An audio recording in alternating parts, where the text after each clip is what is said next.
ശ്വാസകോശത്തിന് വികാസം ലഭിക്കാൻ ഇതൊന്ന് പരിശീലിച്ച് നോക്കാം. ഇരു കാലുകളുടെയും മുട്ടുകുത്തി നട്ടെല്ല് നിവർന്ന് നിൽക്കുക. വലതുകാൽ ഏകദേശം ഒരടിയോളം മുന്നിലായി തറയിൽ ഉറപ്പിച്ചു വെക്കുകയും ചെയ്യുക.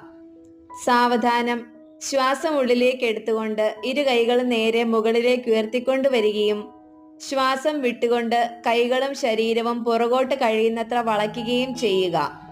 ഈ നിലയിൽ നിന്നുകൊണ്ട് ശ്വാസം എടുക്കുകയും വിടുകയും ചെയ്യാവുന്നതാണ്. പറ്റുന്നത്ര സമയം ഈ നിലയിൽ തുടരാൻ ശ്രമിക്കുക.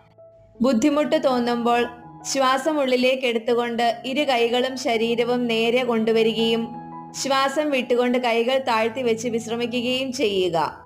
ഇതേ രീതിയിൽ തന്നെ ഇടതുകാൽ മുന്നോട്ട് കയറ്റി വെച്ചും പരിശീലിക്കാവുന്നതാണ്.